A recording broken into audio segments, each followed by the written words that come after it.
Rise of devil professor episode 4। Devansh चाहत को देखने लगता है। वह चाहत को देखते हुए अपनी चेयर से पीठ टिका देता है और अपनी हाथों की दोनों उंगलियों को आपस में लॉक कर चाहत से कहता है, क्यों मिस चाहत, जिससे आपकी शादी हो रही है, क्या वो आपको आगे पढ़ने से मना कर रहा है? सेमीकोलन। चाहत देवांश की बात सुनती है तो उसे अंदर से एक दर्द होता है, लेकिन वो देवांश से कहती है, नहीं सर, वो मैं शादी के बाद यहाँ से जा रही हूँ, सबसे दूर। सेमीकोलन। देवांश जैसे ही चाहत की ये बात सुनता है, वो अपने हाथों को नीचे कर चाहत को देखने लगता है। चाहत देवांश को देखती है। देवांश कुछ देर चाहत को ऐसे ही देखता रहता है और फिर उसे जाने को कहता है। चाहत देवांश की बात सुन उसे देखने लगती है, लेकिन देवांश अब अपनी चेयर से उठ बुकेस के पास आता है और जो असाइनमेंट्स उसने चेक किया था वो उसमें रखने लगता है। देवांश अभी अलमारी के पास खड़ा ही था कि कोई उसे पीछे से गले से लगा देता है। देवांश जैसे ही उस छुअन को महसूस करता है तो उसकी पकड़ अपने हाथ में पकड़ी बुक पर कस जाती है। चाहत देवांश को पीछे से हक कर लेती है। उसकी आंखों से आंसू आ जाते हैं। देवांश, जिसने व्हाइट शर्ट पहनी हुई थी, उसे अपनी पीठ में चाहत के गर्म आंसू महसूस होते हैं तो उसकी आंखों में बेचैनी दिखने लगती है। चाहत के हाथ देवांश के सीने पर थे। देवांश अपनी आंखें बंद कर देता है तो उसके कानों में चाहत की आवाज पड़ती है, I am sorry sir. Devansh जैसे सॉरी सुनता है तो वो अपनी आंखें खोल देता है। उसके हाथ अचानक चाहत के हाथ में चले जाते हैं। वो चाहत के हाथ को पकड़ उन्हें अपने सीने से हाथ उसकी तरफ मुड़ जाता है। देवांश को चाहत का मुरझाया हुआ लाल चेहरा दिखता है जिसमें आंसू थे। देवांश चाहत को ऐसे देखता है तो उसके दिल में एक टीस उठती है। देवांश अपने हाथ ऊपर उठा चाहत के आंसुओं को उसके गालों से पोंछ देता है। चाहत देवांश को देखती है और सिसकते हुए कहती है, मैं ये शादी नहीं करना चाहती हूँ सर, मुझे नहीं करनी ये शादी, मुझे आपके सिवा किसी से शादी नहीं करनी है। सेमीकोलन। देवांश चाहत की बात सुन उसे हैरान होके देखने लगता है। वो अपने हाथ नीचे कर चाहत से दूर हो जाता है और उसे गौर से देखने लगता है। चाहत देवांश के दूर जाने से अपने होश में आती है और उसे रियलाइज होता है उसने अभी अभी क्या कहा। चाहत अपना सिर झुका लेती है। देवांश चाहत को देख कहता है, मिस चाहत, अब आप जा सकती हैं। सेमीकोलन। चाहत देवांश की बात सुन कुछ नहीं कहती है और चुपचाप वहां से निकल जाती है। उसके दिल में भी आज देवांश के जैसा दर्द हो रहा था। वो अपने दिल वाली जगह में हाथ रख देती है और देवांश के केबिन से बाहर चली जाती है। जैसे ही चाहत देवांश के केबिन से जाती है, देवांश अपने केबिन में बने उसी सीक्रेट रूम में जाता है और वहां रखी जो भी चीजें थी सबको तोड़ने लगता है।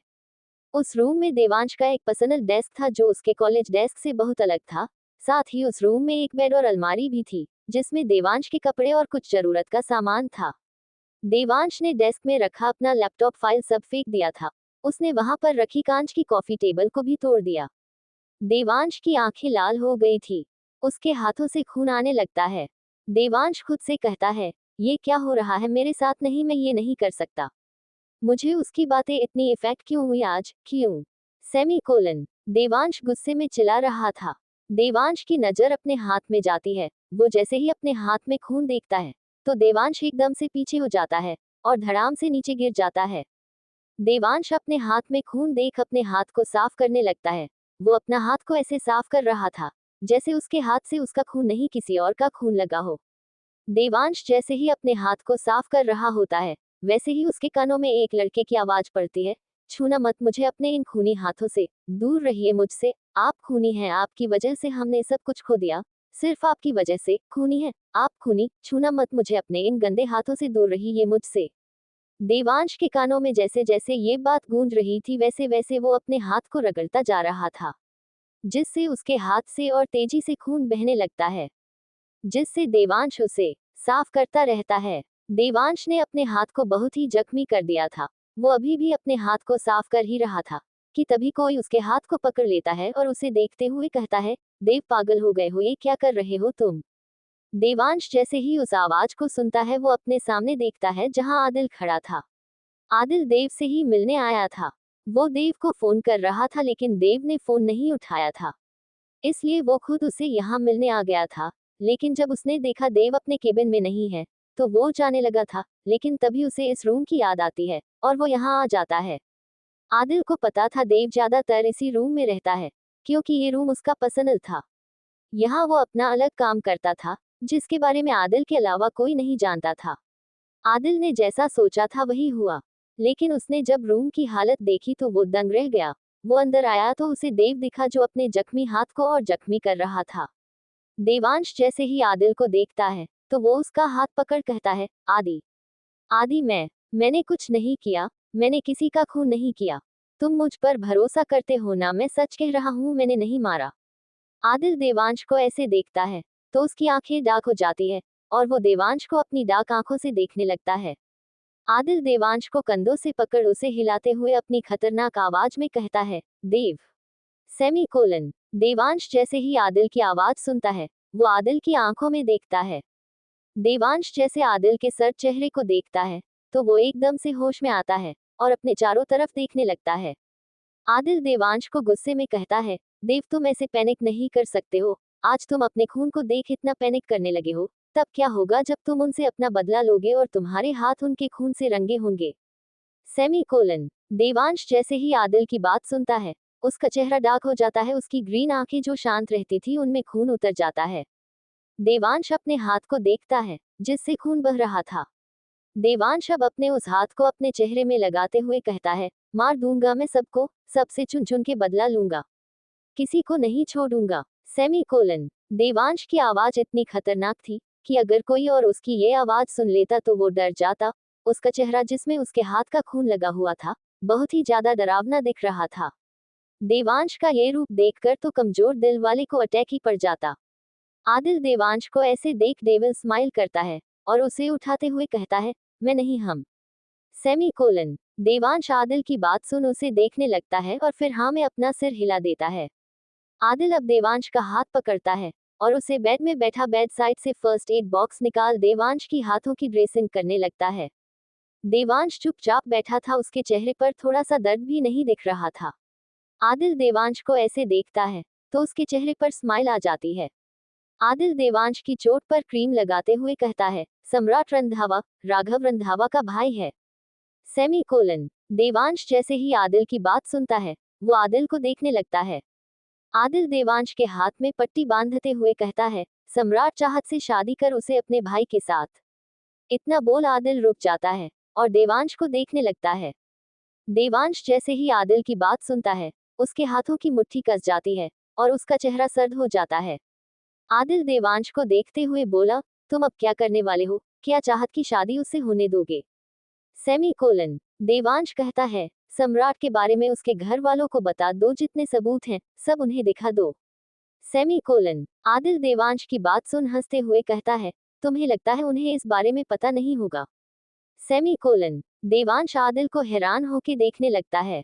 आदिल अपना सिर हिलाते हुए बोला, उसके भाई को चाहत की बहन ने सब बता दिया था। उसकी बहन की किडनैपिंग से लेकर चाहत के साथ 2 साल पहले जो भी हुआ था सब उसके भाई ने अपनी मॉम डैड को भी कहा। लेकिन तुम जानते हो, जब बेटी अपनी ना हो और कोई पैसे और पावर देने की बात करे तो अच्छे से अच्छे माँ बाप और भाई बहन दुश्मन बन ही जाते हैं।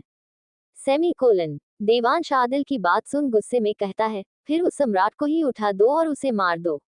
जब वो ही नहीं रहेगा तो शादी भी नहीं होगी। Semi colon. आदिल देवांश को गुस्से में घूरने लगता है और कहता है, अपने भाई को क्या जवाब दोगे। 6 साल बाद तुम्हें तुम्हारा भाई वापस मिला है, क्या चाहते हो वो तुमसे फिर से दूर हो जाए। भूल मत उसने हमसे क्या वाद लिया था, हम लड़ाई झगड़े से दूर रहेंगे। अगर उसे भनक भी लगी कि हम क्या करने की सोच रहे हैं तो वो हमसे हमेशा के लिए दूर हो जाएगा। जब तक अंश हमारे साथ है हम किसी पर उंगली नहीं उठा सकते हैं, चाहे सामने वाला हमें गोली ही क्यों न मार दे। देवांश आदिल की बात सुन बेड से उठ जाता है और फिर झलाते हुए कहता है, क्या करूं फिर, कैसे बचाऊं उसे, जाना से किया हुआ वादा कैसे पूरा करूं। Semi colon. आदिल देव की बात सुन नीचे से उठ जाता है और देवांश के पास आते हुए कहता है, एक रास्ता है पर शायद तुम मना करोगे। देवांश आदिल को देखता और गुस्से में बोला, जो है जल्दी बोल। आदिल देवांश को देखने लगता है और उसकी तरफ उंगली करता है। देवांश जैसे ही आदिल के इशारे को देखता है वो उसे धक्का दे गुस्से में कहता है, तुम्हारा दिमाग तो खराब नहीं हो गया, मैं ऐसा नहीं कर सकता समझे। तुम जानते हो ना मेरी लाइफ में जाना के सिवा कोई नहीं आ सकता है। Semi colon. आदिल देवांश की बात सुन बोला, लेकिन परी नहीं है, देव मर चुकी है वो तो तुम क्यों। आदिल बोल ही रहा था कि देवांश आदिल के चेहरे पर एक पंच मार देता है और उसे अपनी जलती हुई आंखों से देखते हुए कहता है, दोबारा ये मत कहना वो मर चुकी है, वो जिंदा है, मेरी रूह मेरी सांसों में जिंदा है, वो समझे। सेमीकोलन। देवांश के पंच मारने से आदिल के मुंह से खून निकल जाता है। आदिल अपने मुंह का खून साफ कर देवांश को देखते हुए कहता है, तुम्हें अपनी परी को जिंदा रखना है तो रखो, अपने अंदर रखो उसे, लेकिन परी से किए हुए वादे को मत भूलो। उसने क्या कहा था? तुम अगर उसे सेव रखना चाहते हो तो एक ही रास्ता है, उससे शादी कर लो। सेमीकोलन। देवांश आदिल की बात सुन गुस्से चिल्ला के बोला, तुम दे सकते हो साक्षी की जगह किसी और को, अगर तुम दे सकते हो तो तुम ही क्यों नहीं कर लेते उससे शादी। सेमीकोलन। देवांश जैसे ही ये कहता है, आदिल अपनी जगह में जम जाता है। उसके चेहरे में दर्द दिखने लगता है। देवांश जैसे ही आदिल को देखता है, वो चुप हो जाता है और अपने बालों में हाथ डाल आ चिल्लाने लगता है। वो गुस्से में नीचे पड़े डेस्क में लात मारता है और फिर आदिल के पास आ उसे अपने गले से लगा देता है। आदिल अपनी हाथों की मुट्ठी कस देता है। तारांकन अंडस्को आधे घंटे बाद अंडस्को। आदिल और देवांश सोफे में बैठे हुए थे। आदिल चुप था। देवांश आदिल को देखते हुए कहता है, मैंने जाना से उसे सुरक्षित रखने का वादा लिया है। तुम जानते हो वो मेरे साथ सुरक्षित नहीं है। तुम्हें पता है हमारी लाइफ का खुद पता नहीं है, कब कहाँ से मौत आ जाए हमें खुद नहीं पता। सेमीकोलन। इतना बोल देवांश चुप हो जाता है और आदिल को देखने लगता है। आदिल देवांश से कहता है, तुम उसकी चिंता मत करो, हम किसी को भी पता नहीं लगने देंगे चाहत की शादी किससे हुई है। सेमीकोलन। देवांश आदिल को देखने लगता है। वो उसे देखते हुए कहता है, आदि तुम समझ क्यों नहीं रहे हो? अगर मैंने उसे सम्राट से बचाने के लिए उससे शादी कर भी ली तो मैं उसे अपनी बीवी होने का न तो हक दे पाऊंगा और न ही उसे वो प्यार दे पाऊंगा जो हर लड़की को अपने पति से चाहिए होता है। सेमीकोलन। आदिल देवांश को देखता है। आदिल जाता था देवांश परी से बहुत प्यार कहता था, वो उसकी जगह किसी को नहीं देगा। आदिल देवांश को देख कहता है, तो फिर क्या करे, होने दे उसकी शादी उसे सम्राट से। देवांश कुछ सोचते हुए कहता है, एक काम करते हैं, क्यों न हम किसी अच्छे लड़के को देख उससे मिस चाहत की शादी करा दे। सेमीकोलन। आदिल देवांश की बात सुन उसे देख बोला, अच्छा कहाँ से लाएंगे हम 2 दिन में एक अच्छा लड़का उनके लिए। सेमीकोलन। देवांश सोचने लगता है। आदिल को कुछ याद आता है। वो देवांश को देख कहता है, देव एक लड़का है जो चाहत से शादी कर उसे प्यार भी देगा। सेमीकोलन। देवांश आदिल की बात सुन उसे देख बोला, कौन है? अयांश। आदिल एकदम से बोला। देवांश जैसे ही ये सुनता है तो वो आदिल को देखने लगता है। आदिल खड़ा हो बोला, हाँ देव, हम अयांश की शादी उससे करवा देते हैं। वो उसके साथ खुश भी रहेगी और सेव भी। इससे 2 काम हो जाएंगे, एक तुम्हारा वाद भी पूरा होगा और चाहत अयांश की जिंदगी में आ जाएगी, जिससे अयांश का पूरा ध्यान पर रहेगा। फिर हम अपना बदला ले सकते हैं। सेमीकोलन। देवांश आदिल की बात सुन सोचने लगता है। वो आदिल से बोला, और अगर अंश ने मना किया तो? सेमीकोलन। आदिल देवांश को देखता है और मुस्कुरा के कहता है, नहीं करेगा, अयांश चाहत से शादी करने को नहीं करेगा। तुम इतना यकीन से कैसे कह सकते हो? देवांश ने आदिल को देखते हुए कहा। आदिल देवांश को स्माइल करते हुए बोला, तुमने कभी चाहत को ठीक से देखा है? वो कितनी खूबसूरत है, उसकी वो नीली आंखें, गुलाबी होंठ, वाह सच में गॉड ने बड़ी फुर्सत में बनाया होगा उसे। एंजल लगती है वो पूरी। अब कौन कम भक्त होगा जो इतनी सुंदर एंजल से शादी करने को मना करेगा। सेमीकोलन। आदिल इतना बोला तिरछी नजर से देवांश को देखता है और फिर उसके हाथों को। आदिल देवांश के हाथ देख स्माइल करने लगता है। देवांश के हाथों की मुट्ठी कसी हुई थी। आदिल देवांश के पास आके कहता है, देव मुझे यकीन है अयांश एक बार चाहत को देख लेगा तो वो उससे शादी करने को मना नहीं करेगा। देवांश आदिल को देखता है और फिर कुछ सोचने लगता है। वो आदिल की बात सुन हाँ में अपना सिर हिला के कहता है, ठीक है, तुम अंश से बात करो और उनकी शादी होते ही उन्हें रूस भेज देना। अयांश शादी के बाद रूस के बिजनेस को करने से मना नहीं करेगा। वो यहाँ से चला जाएगा तो फिर मेरी कोई भी कमजोरी नहीं रहेगी। आदिल जैसे ही देवांश की बात सुनता है वो चौंक जाता है और देवांश को देखने लगता है। देवांश आदिल को हैरान देख बोला, जल्दी करो, कल मिस चाहत का संगीत है, हमारे पास टाइम कम है। सेमीकोलन। आदिल हाँ कहता है और देवांश को देख वहां से निकल जाता है। देवांश आदिल के जाने के बाद अपने सीने में हाथ रखता है और अपनी आंखें बंद कर देता है। तारांकन अंडस्को 2 दिन बाद अंडस्को। आज चाहत की शादी, जिससे आज अग्रवाल हाउस को दुल्हन की तरह सजाया गया था। चारों तरफ मेहमान ही मेहमान दिख रहे थे। अग्रवाल हाउस के हॉल में एक तरफ मंडप बना था। चाहत इधर अपने कमरे में बैठी थी और उसके साथ सना थी। चाहत ने इस वक्त डार्क मैरून कॉलर का लहंगा पहना हुआ था और उसके साथ रेड कलर का दुपट्टा था, जिसमें चाहत बहुत सुंदर लग रही थी। अभी उसे देख सच में ऐसा लग रहा था जैसे वो कोई एंजल हो। सना चाहत को बोली, चाहत अभी भी मौका है, भाग जाओ यहाँ से कहीं दूर। चाहत सना की बात सुनती है तो वो उसे देखती है और ना में अपना सिर हिला के कहती है, नहीं सना, मैं ऐसा नहीं कर सकती हूँ। अगर मैं आज इस शादी से भागी तो यहाँ आए सब लोग मम्मा पापा की बेइज्जती करेंगे, उनके संस्कारों और परवरिश पर सवाल उठाएंगे। मैं यहाँ से भाग उनके सिर को ऐसे झुका नहीं सकती हूँ। अगर मेरी किस्मत में आज यही लिखा है तो मुझे मंजूर है। सेमीकोलन। सना चाहत की बात सुन उसे गले से लगा देती है। सना चाहत को गले लगा अपने मन में बोली, चाहत तुम अपनी फैमिली की इज्जत के बारे में इतना सोचती हो, लेकिन इस फैमिली को तो तुम्हारी जरा भी फिक्र नहीं है। आई एम सॉरी चाह, मैं तुम्हारी मदद नहीं कर पा रही। मैंने तुम्हारे भाई को सब बताया उस सम्राट के बारे में, लेकिन सब कुछ जानने के बाद भी वो तुम्हारी शादी को होने दे रहा है। वो ऐसे क्यों कर रहे हैं समझ में नहीं आ रहा।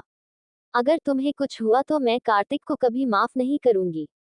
अंडरस्को डी के बंगला अंडरस्को। इधर दूसरी तरफ आदिल और अयांश एक रूम में बैठे थे। अयांश ने शेरवानी पहनी हुई थी। आदिल अयांश के सिर में सेहरा बांधते हुए कहता है, अंश ये पहन के कोई तेरा चेहरा देख नहीं पाएगा। अयांश सेहरा बांध मिरर में खुद को देखता है और फिर अपने सेहरे को ऊपर कर बोला, आदि ब्रो, क्या मुझे ये शादी करनी जरूरी है? आदिल अयांश की बात सुन उसे देखते हुए बोला, क्यों, क्या तुम्हें चाहत अच्छी नहीं लगी? कहीं तू किसी और को तो पसंद नहीं करता ना? अयांश जल्दी से अपना नाम हिला के बोला, नहीं नहीं ब्रो, मैं किसी को पसंद नहीं करता हूँ। और चाहत बहुत अच्छी है। मैं तो बस ऐसे ही पूछ रहा था। आदिल अयांश को देखता है। देवांश कमरे में आ कहता है, जल्दी चलो लेट हो रहा है। देवांश अयांश को देखता है, जो दूल्हा बना था। वो अयांश के पास आता है और उसे देखते हुए कहता है, बहुत अच्छे लग रहे हो। अयांश देवांश को देख हल्का सा मुस्कुरा के कहता है, थैंक यू। देवांश अयांश को देख अब कमरे से बाहर चला जाता है और आदिल भी अयांश के साथ रूम से बाहर आ जाता है। अयांश आदिल कार में बैठ जाते हैं। देवांश उन दोनों को देखता है। देवांश उनके साथ नहीं जा रहा था।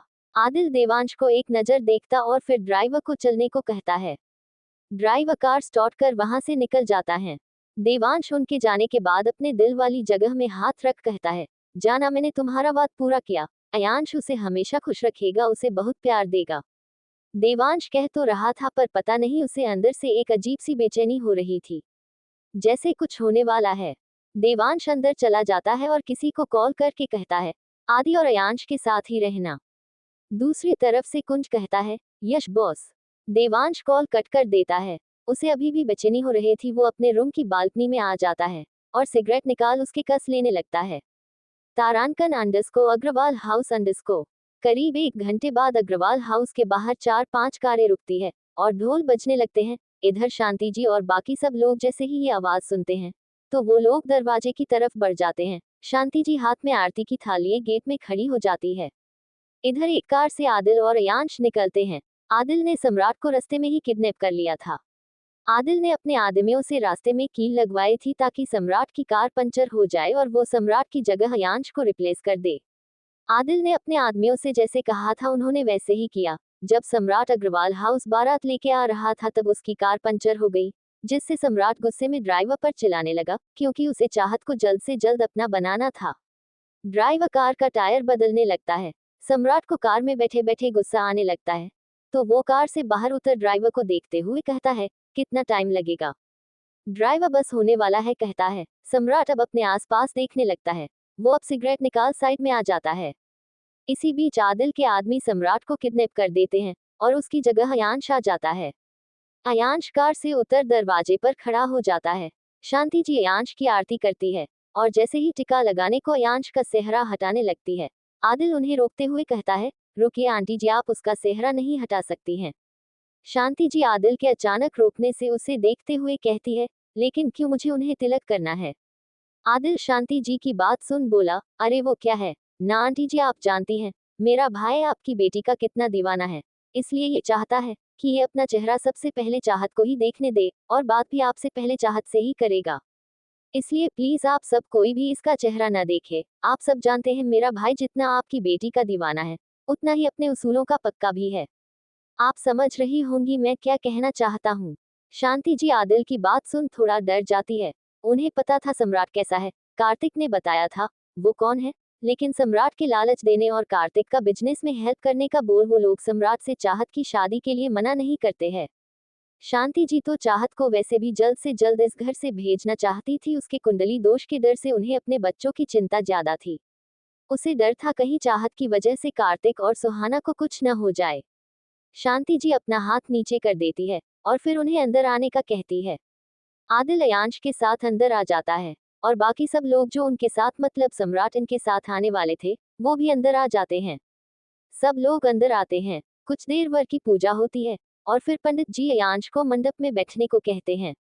अयांश एक नजर आदिल को देखता है और फिर चुपचाप मंडप में बैठ जाता है। कुछ देर पंडित जी मंत्र पढ़ते हैं और फिर कहते हैं कन्या को बुलाए। शांति जी सुहाना की तरह देखते हुए कहती है सुहा जाओ चाहत को लेके आओ। सुहाना अपनी मॉम की बात सुन ऊपर चली जाती है और कुछ देर में चाहत के साथ नीचे आ जाती है।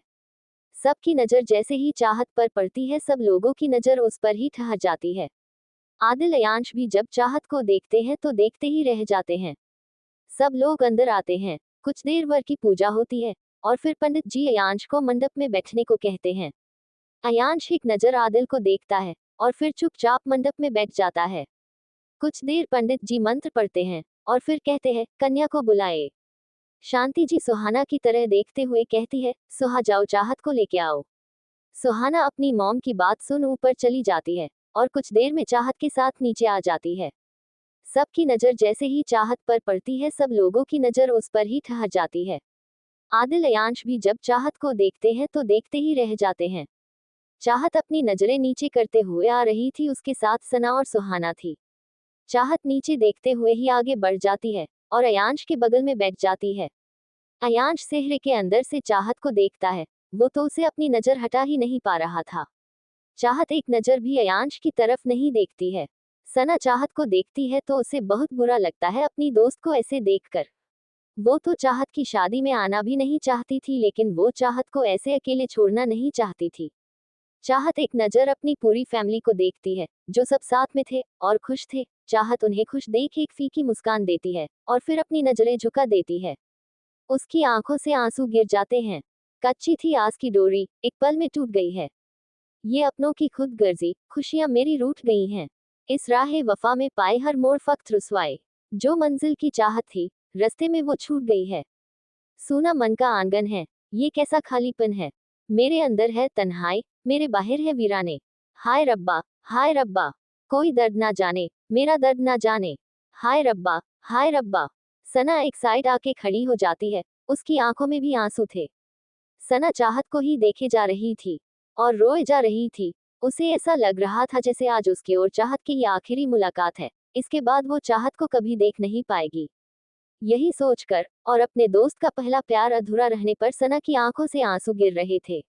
सना चाहत को रोते हुए देख रही थी कि तभी कोई सना के आगे अपना रुमाल करता है। सना अपने आगे रुमाल देख बिना रुमाल देने वाले को देख रुमाल ले लेती है और अपने आंसू पोंछने लगती है। सना अपने आंसू पोंछ ही रही होती है कि तभी उसे एक आवाज आती है। लगता है बहुत प्यार करती हो अपनी दोस्त से।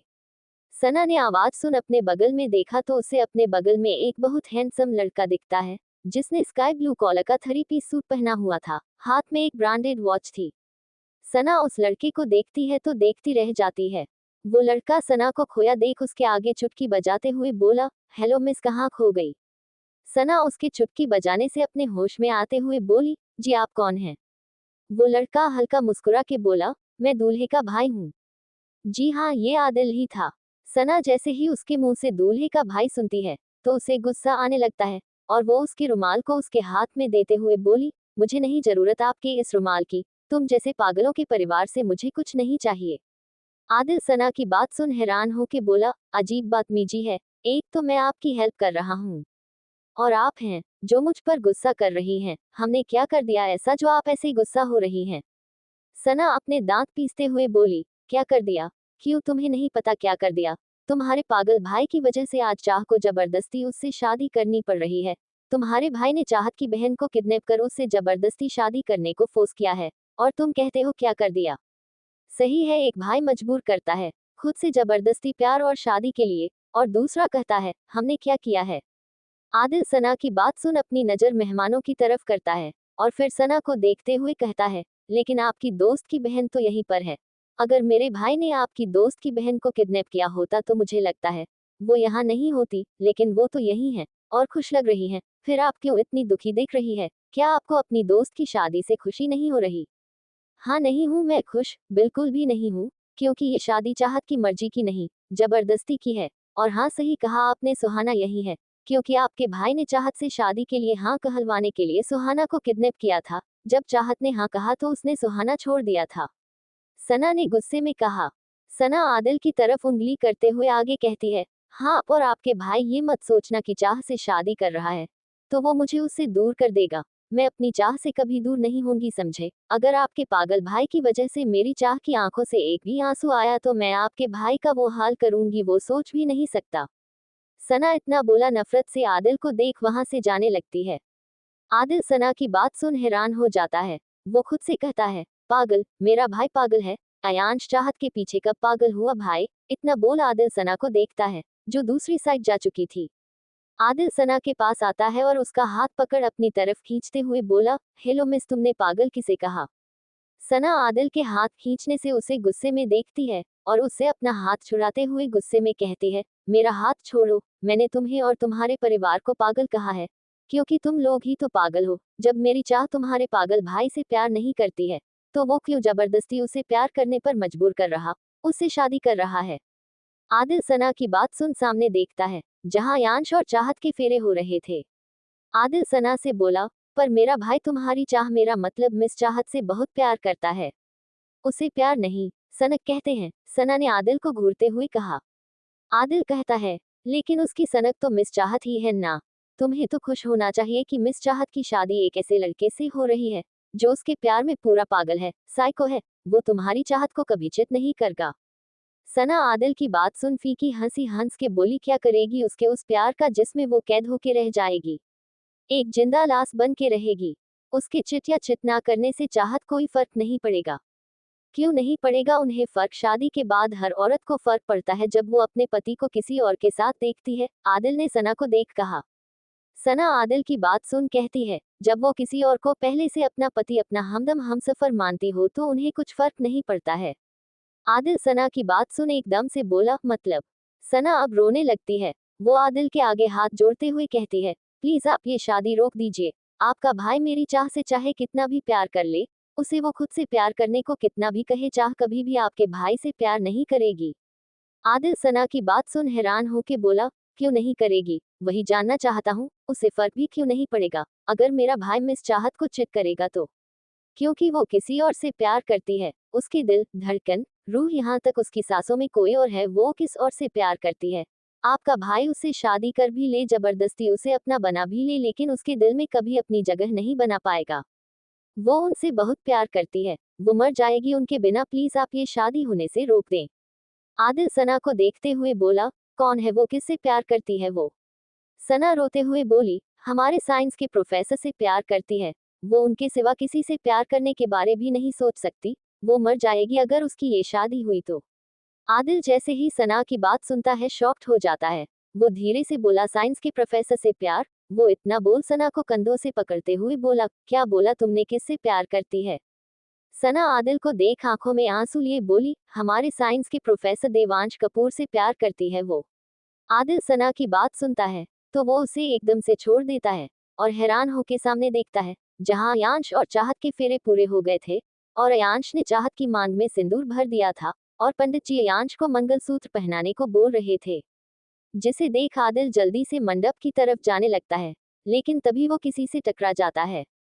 आदिल सामने देखता है, आदिल जिससे टकराया था वो कोई और नहीं, कार्तिक था। आदिल कार्तिक को देख उसे इग्नोर कर मंडप की तरफ जाने लगता है कि तभी कार्तिक आदिल का हाथ पकड़ लेता है।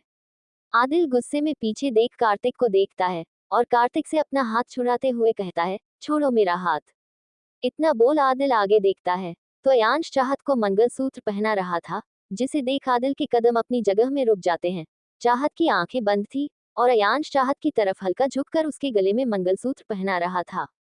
चाहत अपनी आंखें बंद करते हुए ही अपनी धीमी आवाज में बोली, मैंने कहा था ना तुमसे, तुम मुझसे शादी कर भी लो तब भी तुम मुझे अपना नहीं बना पाओगे। अयांश चाहत की बात सुन उसे देखने लगता है। चाहत की आंखें बंद थी और होंठों पर मुस्कुराहट। अयांश को चाहत को देख अजीब लगता है। वो चाहत से दूर हो जाता है तो पंडित जी कहते हैं, ये विवाह संपन्न हुआ। पंडित जी को बात सुन सब ताली बजाने लगते हैं। आदिल सना मंडप की तरफ देखने लगते हैं। अयांश तो बस चाहत को देख रहा था, जिसकी आंखें अभी भी बंद थी। अयांश जैसे ही चाहत के हाथ को पकड़ उसे उठाने लगता है, वैसे ही चाहत नीचे गिर जाती है। अयांश चाहत को गिरते देख शॉक्ड हो जाता है। सब लोग चाहत को देख हैरान हो जाते हैं। सना जल्दी से मंडप की तरफ भागती है। आदिल भी मंडप की तरफ जाता है। अयांश चाहत को देख अपनी जगह में जम जाता है। सना चाहत के पास आती है और उसका सिर अपनी गोद में रख के कहती है, चाह क्या हुआ तुम्हें, उठो चाह उठो। सना की आंखों में आंसू आ रहे थे, वो लगातार चाहत के गालों को थपथपाए जा रही थी। सना आदिल को देखते हुए कहती है, मैंने कहा था ये मर जाएगी लेकिन अपने भाई की कभी नहीं होगी। आदिल अयांश के पास आ गया था। वो जैसे ही सना की बात सुनते हैं तो चाहत को देखने लगते हैं। सब लोग अब मंडप में आ गए थे और चाहत को देखने लगे थे। कार्तिक और सुहाना को चाहत की चिंता होने लगती है। शांति जी और आनंद जी के चेहरे में भी चिंता दिख रही थी। सना के लगातार थपथपाने से चाहत हल्की आंखें खोलती है। चाहत की आंखें खुली देख अयांश अपने होश में आता है और चाहत को देखने लगता है। वो चाहत के पास जाने लगता है कि तभी चाहत की आवाज उसके कानों में पड़ती है, मैंने कहा था ना छोटी, इस चाहत की चाहत हम हमेशा एक ही रहेंगे। ये चाहत और उसकी चाहत सिर्फ उसके प्रोफेसर रहेंगे और कोई नहीं। अयांश जैसे ही चाहत की बात सुनता है, वो अपनी जगह में रुक जाता है और एकटक चाहत को देखने लगता है। उसके कानों में चाहत के आखिरी शब्द गूंजने लगते हैं, ये चाहत और उसकी चाहत सिर्फ उसके प्रोफेसर। अयांश का हाथ अचानक अपने सीने में चला जाता है। Thank you for listening. Like और कमेंट करना ना भूलें और मोर स्टोरीज के लिए सब्सक्राइब करें। मिलते हैं नेक्स्ट वीडियो में।